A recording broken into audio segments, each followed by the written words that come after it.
Hello.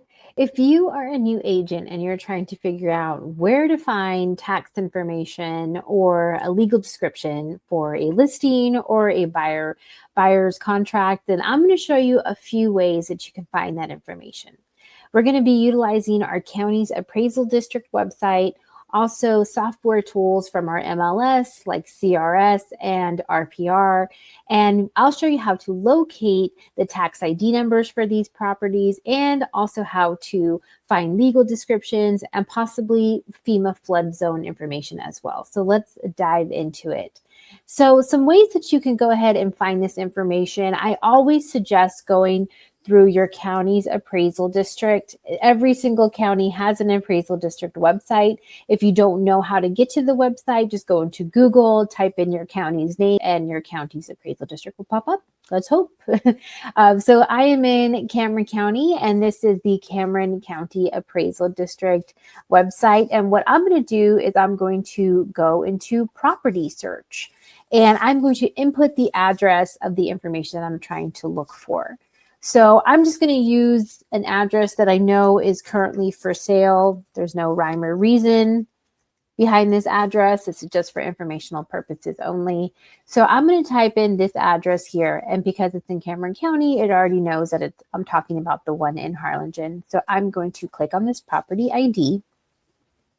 And it's going to give me the geographic ID. This is the tax ID. It's also going to give you the legal description. Now, keep in mind, every county's website is different, so yours may not look exactly like this. That's completely okay. They all have the same information. You might just need to have to search for it a little bit on the search result page, but it's going to give you just general information, owner information, location, value history, deed history, all of that good stuff. So these are just some information here, but the legal description is going to be right here. And it's also going to have your tax ID number right over here as well. So those are some ways that you can find it on your county's appraisal district.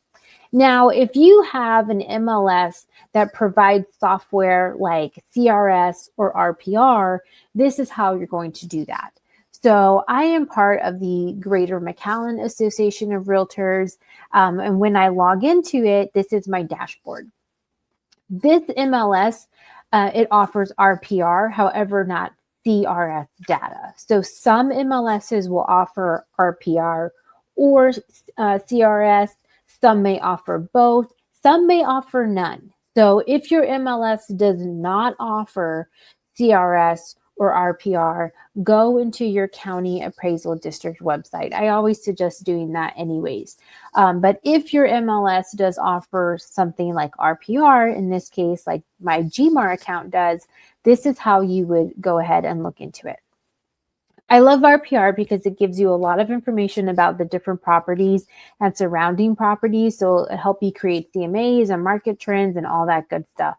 But I'm going to go use that same address that I plugged in, and it's going to give me all of this information about the property here.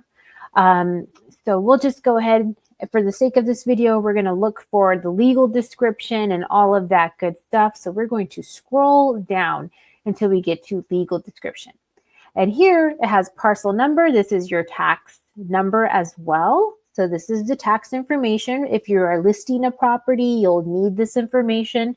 And here's also the legal description of the land. So these are just some ways that you can find that on RPR. Now, if you have an MLS that offers the software system CRS, this is how you will do that.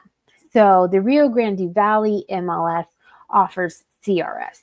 So I'm just going to input an address that I know is currently for sale, just for the sake of this tutorial. So I put in this address here, and it has a lot of little icons. Your MLS may look different than this. That's okay. This black and yellow icon is CRS. You can always click on the property, same icon, CRS. And we're just going to click on it. And our CRS is going to prompt this information about that property. So we have all this information here, general parcel information. This is your tax ID number, all of that good stuff. And if you want to find the legal description, you'll just go ahead and scroll down until we get to the legal description portion right here. And this is the legal description. And you'll just copy and paste this into wherever you need to in your contract. What I do love about CRS is it also offers FEMA flood zone information. So right below that, you'll see FEMA flood zones, and it'll tell you if it's in a flood zone, what's the risk level, and more information about it. You know, if a client asks you, like, is this in a flood zone? You know, of course, you tell them yes. If they have any further information, they can contact FEMA or look on the FEMA website. But this is just kind of giving you a general idea. If you live in an area that has very small counties close together and your MLS covers multiple counties, you can input multiple counties here in the search bar. I think you can add maybe up to 4 or 5 different counties. So you can always look for some information in multiple counties. So I'm going to go ahead and use that address that I did in the previous one and see what it pops up, just to kind of give you an idea. So we're going back to this. And I want to know, what is the parcel ID? What is the tax ID number? And then this is where you would find that under general parcel information. School zone information. If you are doing a listing and you need to find out what schools they're in, this is a great spot to find this information. RPR also has school information in it, so that's good. And then you just scroll down till you get to legal description. And here we go.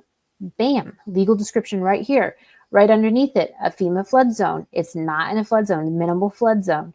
So I always suggest utilizing your county's appraisal district, maybe even checking your MLS to see, does it offer RPR? Does it offer CRS? If it does not, do not fret.